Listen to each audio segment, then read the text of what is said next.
ஓகேவா தம்பி? தம்பி கொஞ்சம் அனைத்து ஊடக நண்பர்களுக்கும் பத்திரிகை நண்பர்களுக்கும் வணக்கம். நீண்ட நாட்களுக்கு பிறகு உங்களை நாங்கள் சந்திக்கிறோம். இன்றைய தினம் தமிழக வெற்றி கழகம் ஆட்சி பொறுப்பேற்று முதன்முறையாக ஆளுநர் உரை சட்டமன்றத்திலே தாக்கல் செய்யப்பட்டிருக்கின்றது. இந்த ஆளுநர் உரையிலே பல புதிய திட்டங்கள் இடம்பெறும் என்று எதிர்பார்க்கப்பட்டது. ஆனால் எதிர்பார்க்கப்பட்ட அளவுக்கு எந்த திட்டமும் புதிய திட்டமும் இந்த ஆளுநர் இடம்பெறவில்லை. மாண்பு முதலமைச்சர் அவர்கள் டெல்லிக்கு சென்ற விஷயம் ஏற்கனவே பத்திரிகையிலே வெளிவந்த செய்தி. அந்த செய்தி தான் ஆளுநர் இடையிலே இடம்பெற்றிருக்கின்றது. அதே போல் 2 நாட்கள் முன்பு மாண்பு நிதியமைச்சர் அவர்கள் ஒரு வெள்ளை அறிக்கை வெளியிட்டார். அந்த வெள்ளை அறிக்கையில் என்ன வெளியிட்டாரோ அந்த செய்தி தான் இந்த ஆளுநர் இடையில் இடம்பெற்றிருக்கின்றன. வழக்கம் போல இந்த ஆளுநர் உரையில் கனிம வளம் மற்றும் கலால்ல பெறப்படுகின்ற வருவாயை பற்றி அதை முறைப்படுத்தி அந்த செய்தியை வெளிப்படுத்தியிருக்கிறாங்க. அதோட நிதி ஆதாரத்தை பெருக்கி படிப்படியாக கொடுக்கப்பட்ட வாக்குறுதி நிறைவேற்றும் என்ற செய்தியும் கொடுத்திருக்கிறாங்க.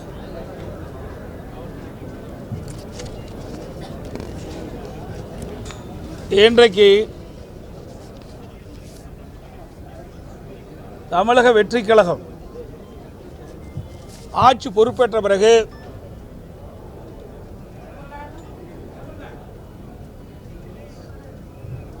மக்களுக்கு கொடுக்கப்பட்ட வாக்குறுதிகள் போதைப்பொருள் தடுக்கப்படும் என்றும் பெண்களுக்கு முழு பாதுகாப்பு அளிக்கப்படும் என்றும் சட்ட ஒழுங்கு காக்கப்படும் என்று மாண்பு முதலமைச்சர் அவர்கள் தெரிவித்தார்கள். ஆனால் தற்போது அன்றாட நிகழ்வு சம்பவங்கள் மிகுந்த அதிர்ச்சி அளிக்கின்றது. இதுவரை சட்ட ஒழுங்கு காப்பதற்கு போதுமான நடவடிக்கை எடுக்கப்படவில்லை. போதைப்பொருள் தடுப்பு பணிக்குழு அமைக்கப்பட்டவுடன் போதைப்பொருள் கடத்தல், போதைப்பொருள் விற்பனை உண்மை விட தற்போது அதிகமாக இருப்பதாக செய்திகள் வந்து கொண்டிருக்கின்றது. மிகுந்த வேதனையும் அதிர்ச்சியும் அளிக்கின்றது. இன்றைய தினம் இந்த ஆட்சி பொறுப்பேற்ற பிறகு பதியப்பட்ட குற்ற வழக்குகள் போக்சோ வழக்கு மட்டும் 150 வழக்குகள் பதியப்பட்டிருக்கிறாங்க. 38 நாட்கள் ஆட்சி பொறுப்பேற்று 38 நாட்கள் ஆகின்றது. இந்த 38 நாட்கள் டிவிக்கு ஆட்சியில் 150 பாலியல்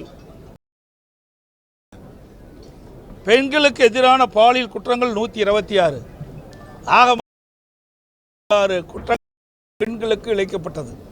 அது பதிவு செய்யப்பட்ட வழக்குகள். அதோட இந்த ஆட்சியில் 38 நாட்களில் நடைபெற்ற கொலைகள் 130. ஆக ஆட்சி பொறுப்பேற்ற 38 நாட்களில் சட்ட ஒழுங்கு எந்த அளவுக்கு பாதுகாக்கப்பட்டது என்பதை நாட்டு மக்கள் தெரிந்து கொள்ள வேண்டும். ஆட்சிக்கு வருவதற்கு முன்பு வீரவசனம் பேசினாங்க. தமிழகத்தில் சட்ட ஒழுங்கு பாதுகாக்கப்படும், பெண்களுக்கு பாதுகாப்பு கொடுக்கப்படும், சிறுமிகளுக்கு பாதுகாப்பு கொடுக்கப்படும் என்றெல்லாம் வீரவசனம் பேசிய இந்த அரசாங்கம் இந்த 38 நாட்களுக்குள் இவ்வளவு வழக்குகள், பாலியல் குற்றங்கள் நடைபெற்றிருக்கின்ற வழக்குகள் இவ்வளவு இருக்குது, பதிவு செய்யப்பட்ட வழக்குகள்.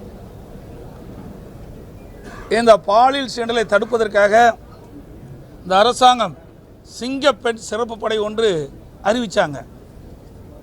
அந்த சிறப்பு படைக்கு பாதுகாப்புக்கு இன்னொரு படை அமைக்க வேண்டிய சூழ்நிலை தான் இந்த ஆட்சியில் பார்க்கப்படுகிறது. அந்த அளவுக்கு சட்ட ஒழுங்கு சந்திச்சிருக்கின்ற நிலை பார்க்கப்படுகின்றது.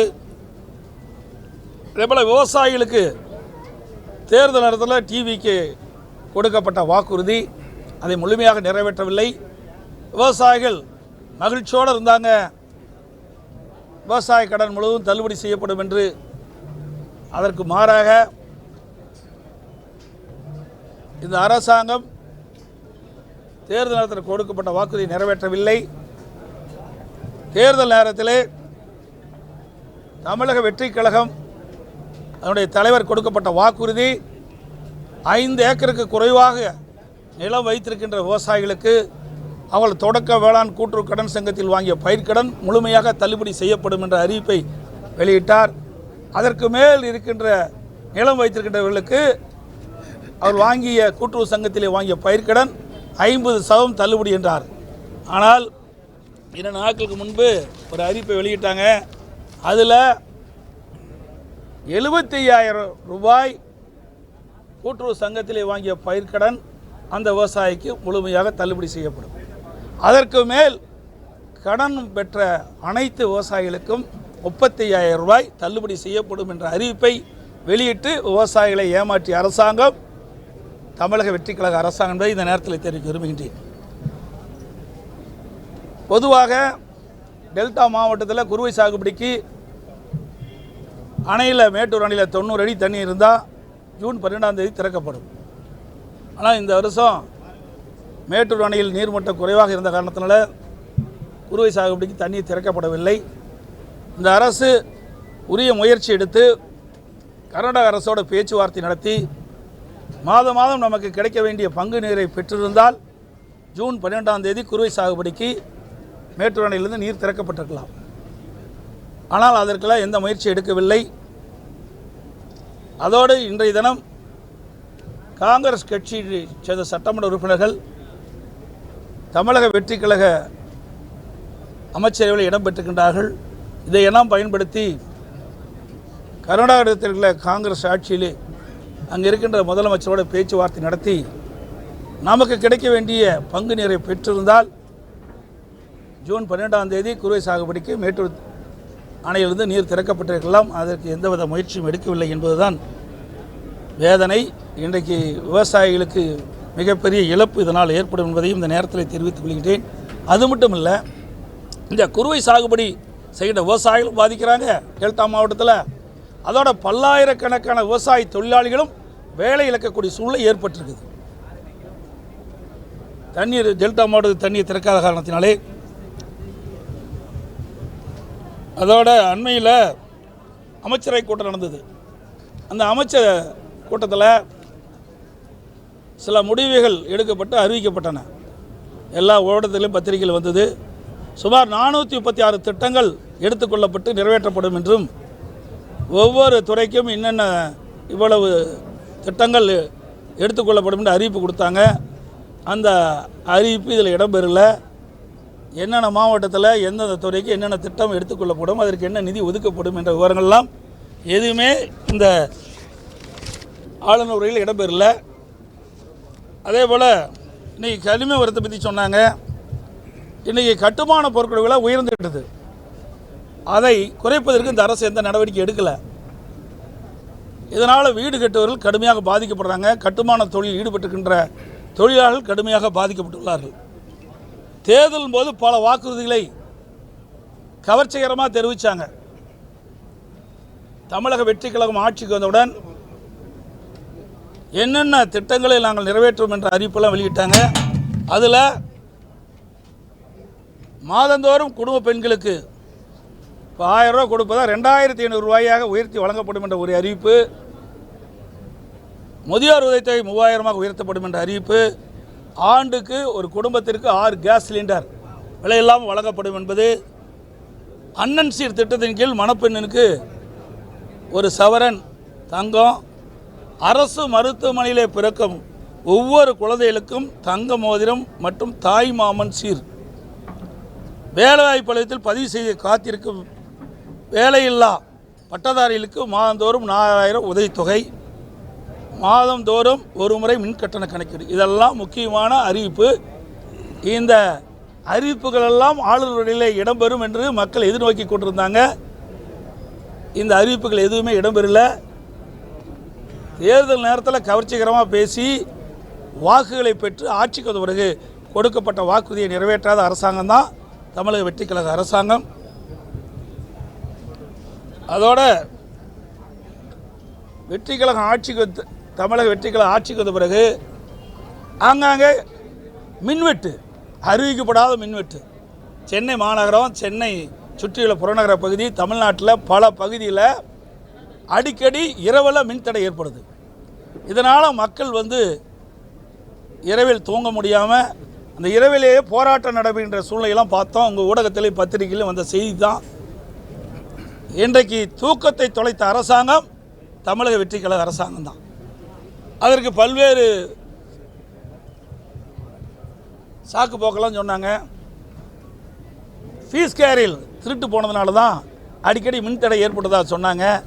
இதற்கு முன்பு திராவிட முன்னேற்ற கழக ஆட்சியில் அணில் அந்த லைனில் ஓடுனதுனால தான் அடிக்கடி மின்தடை ஏற்படுதுன்னு சொன்னாங்க. இப்போ புதிய கண்டுபிடிப்பாக ஃபீஸ் கேர் திருட்டு போனதுனால தான் இந்த மின்தடை ஏற்படுதா சொல்கிறாங்க. ஆக தமிழ்நாடு முழுவதுமாக ஃபீஸ் கேர் திருட்டு போகுது. ஆக இதை சரியான முறையிலே நிர்வாக கோளாறின் காரணமாக மின்தடை ஏற்படுகிறது. இன்றைக்கு தேவையான மின்சாரத்தை கொள்முதல் செஞ்சு தடையெல்லாம் மின்சாரத்தை வழங்கணும். அதற்கு பிறகு வெவ்வேறு காரணத்தை சொல்லி இன்றைக்கு மக்களை சமாதானப்படுத்த முற்படுகிறார்கள். இன்றைக்கு சென்னை மாநகரம், சென்னை சுற்றியுள்ள புறநகர பகுதியில் மின்வெட்டால் கடுமையாக மக்கள் பாதிக்கப்பட்டிருக்காங்க. ஆகவே அரசு எவ்வளோ மின்சாரம் உற்பத்தி செய்யப்படுகிறது, எவ்வளோ மின்சாரம் மக்கள் பயன்படுத்துகின்றார்கள், இடைவெளி எவ்வளோ இருக்குது, அதை கொள்முதல் செஞ்சு உடனடியாக தடையில்லா மின்சாரத்தை மக்களுக்கு வழங்க வேண்டும். அதோட நேற்றைய தினம் நிதிநிலை பற்றி ஒரு வெள்ளை அறிக்கை வெளியிட்டாங்க. ஏற்கனவே திராவிட முன்னேற்ற கழக அரசு இருக்கின்ற பொழுது இன்றையும் பட்ஜெட் ஒன்று வெளியிட்டாங்க, தாக்கல் பண்ணாங்க சட்டமன்றம். அதில் என்னென்ன விவரங்கள் குறிப்பிட்டாங்களோ அந்த விவரத்தை தான் 2 நாட்களுக்கு முன்பு மாண்புமிகு நிதியமைச்சர் அவர்கள் ஊடகத்தின் வாயிலாக செய்தியில் வெளியிட்டார். அது ஏற்கனவே எல்லோருக்கும் தெரிஞ்ச விஷயம்தான். ஏன்னா நெட்டில் போய் பார்த்தாவே என்னென்ன விவரம் இருக்குன்னு எல்லாத்துக்குமே தெரியும். ஆக இன்றைக்கு தமிழகத்தில் 10 லட்சம் கோடி கடன் இருப்பதாகவும் 2,47,000 கோடி மின்சாரத்தில் கடன் இருப்பதாகவும் போக்குவரத்து துறையில் 72,000 கோடி கடன் இருப்பதாகவும் இன்றைக்கு குடிநீர் வழங்கல் துறையில் 7,700 கோடி இழப்பு ஏற்பட்டதாகவும் பொது விநியோக திட்டத்தில் 27,000 கோடி கடன் இருப்பதாகவும் குறிப்பிட்டிருக்கிறார். இதெல்லாம் ஏற்கனவே இன்றைய பட்ஜெட்டில் இருக்கிறது தான். இதையெல்லாம் தெரிஞ்சு தானே உங்களுடைய தலைவர் சட்டமன்ற பொதுத் தேர்தலும் போது பல வாக்குறுதிகள் கொடுத்தாங்க.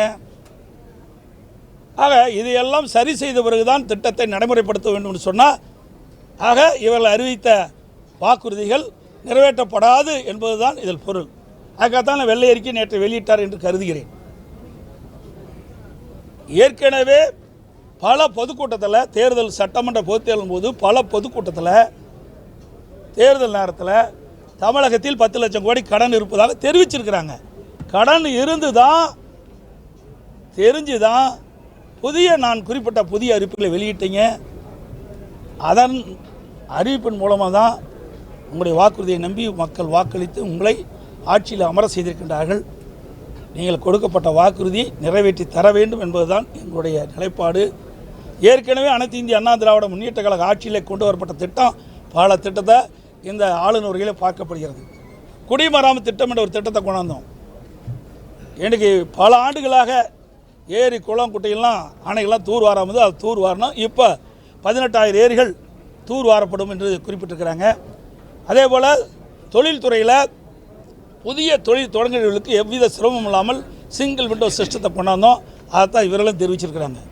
புதிய அறிவிப்புகள் எதுவுமே இடம்பெறவில்லை என்பதுதான் யதார்த்தமான உண்மை. அதோட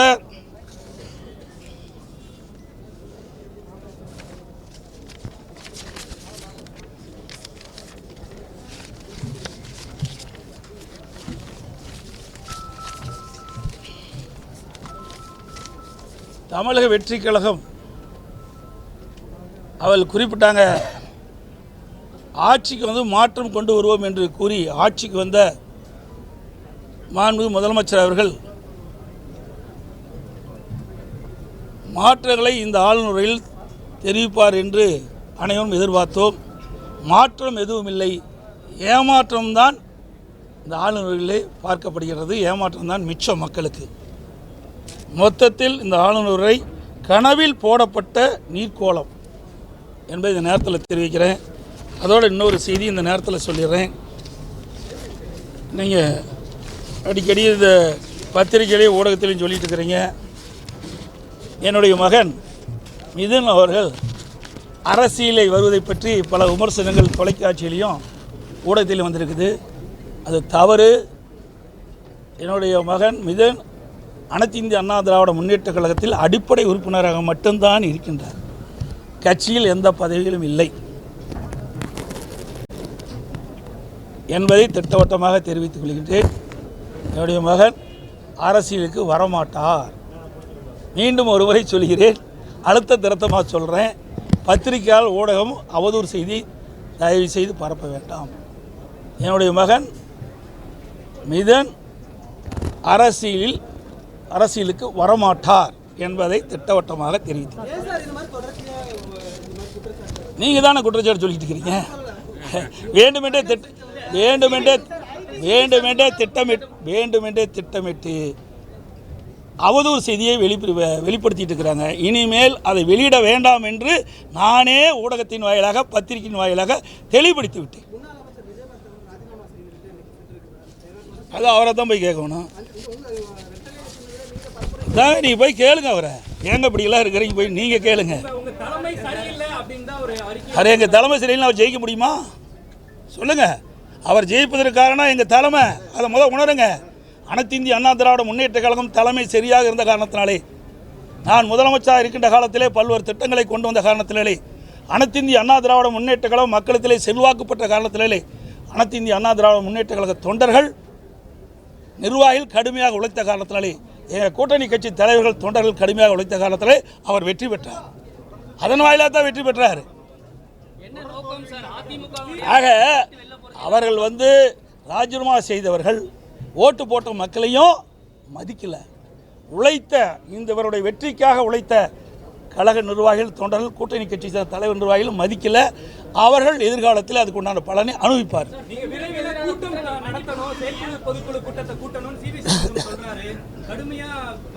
நான் தான் தெளிவுபடுத்திட்டேன். இன்றைக்கு அனைத்து இந்திய அண்ணா திராவிட முன்னேற்ற செயற்குழு 272 பேர், அதில் இவி தான் பேசுவாங்க. இது பேசி தானே இப்படி நிலைமைக்கு வந்துட்டோம். ஆக அனைத்து இந்திய அண்ணா திராவிட முன்னேற்ற கழகத்தை பொறுத்த வரைக்கும் ஒவ்வொரு மாவட்டத்தில் இருக்கின்ற நிர்வாகிகளை அழைத்து பேசுவோம். அந்த நிர்வாகிகள் தான் தலைமை கழகம் அறிவிக்கப்படுகின்ற வேட்பாளர்கள், கூட்டணி கட்சியை சேர்ந்த வேட்பாளர்களுக்கு இரவுபகல் பாராமல் உழைத்து வெற்றி பெற செய்யக்கூடியவர்கள் அவர்கள் தான். அதனால தான் அடிப்படை காரணத்தை அறிந்து கொள்ள வேண்டும் என்ற அடிப்படையில் ஒவ்வொரு மாவட்டத்தில் இருக்கின்ற எங்களுடைய கழக நிர்வாகிகளை தலைமைக்கு அழைத்து ஆலோசனை நடத்தினோம். முதலாக காஞ்சிபுரம் மாவட்டம், பேர் அண்ணா அவர் பிறந்த மாவட்டம், அவருடைய பெயரில் எங்கள் இயக்கம் இன்னைக்கு இயங்கிக் கொண்டிருக்கின்றது. அந்த அடிப்படையில் முதலாக தலைமை கழகத்திலே காஞ்சிபுரம் மாவட்டத்தைச் சேர்ந்த நிர்வாகிகள் ஆலோசனை கூட்டத்தை நடைபெற்றோம். அனைவரையும் பேச வைத்தோம். சொந்த கருத்துக்கள் எதுவாக இருந்தாலும் தெரிவிங்கள், தலைமை அதற்குண்டான முடிவு எடுக்கும் என்று தெரிவித்தோம். அதற்குண்டான மாற்றங்களை ஏற்படுத்துவோம் என்று சொன்னோம். அதன் அடிப்படையில் 3 மணி நேரம் ஒரு மாவட்டத்திற்கு கொடுத்தோம். எல்லாரும் கருத்துக்கள் சொன்னாங்க. இன்றைக்கி செயற்குழுனா கிட்டத்தட்ட 2500 பேர் இருக்கிறாங்க. அப்புறம் நிர்வாகிகள் தான் பேச முடியும். கீழே இருக்கிற பொறுப்பாளர்கள் பேச முடியாது, கருத்துக்களை சொல்ல முடியாது. செயற்குழுனா முக்கிய நிர்வாகிகள் தான் அதில் பேசுவாங்க, அவர் தான் இடம்பெறுவாங்க செயற்குழுவில். கீழே இருக்கிற இன்றைக்கு பார்த்தீங்கன்னா மாவட்டத்தில் இருக்கிற ஒன்றிய செயலாளர், நகர செயலாளர், பேரூர் செயலாளர், பகுதி செயலாளர்கள், அதில் முன்னாள் எம்எல்ஏ, முன்னாள் எம்பி, சார்பணி மாவட்ட செயலாளர்கள், பொதுக்குழு உறுப்பினர்கள், மாவட்ட செயலாளர்கள், அதுபோல் முன்னாள் அமைச்சர்கள், தலைமை கழக நிர்வாகிகள், இப்படி பல பேர் இடம்பெற்றிருக்கிறாங்க அந்த நிர்வாகி கூட்டத்தில். அவளுடைய கருத்துக்கள் தெரிவித்து அதன் அடிப்படையில் செயற்குழு கூட்டப்படும், பொதுக்குழு கூட்டப்படும். அப்போது தான் இதனுடைய கட்சியுடைய வளர்ச்சியை பெற முடியும். இன்றைக்கு வெற்றி வாய்ப்பு இழவதற்கு என்ன காரணம்? ஒவ்வொரு தொகுதியிலையும் தனித்தனியாக கழக நிர்வாகியுடைய ஆலோசனை பெறப்பட்டு பிறகு செயற்குழு பொதுக்குழு கூட்டப்படும்.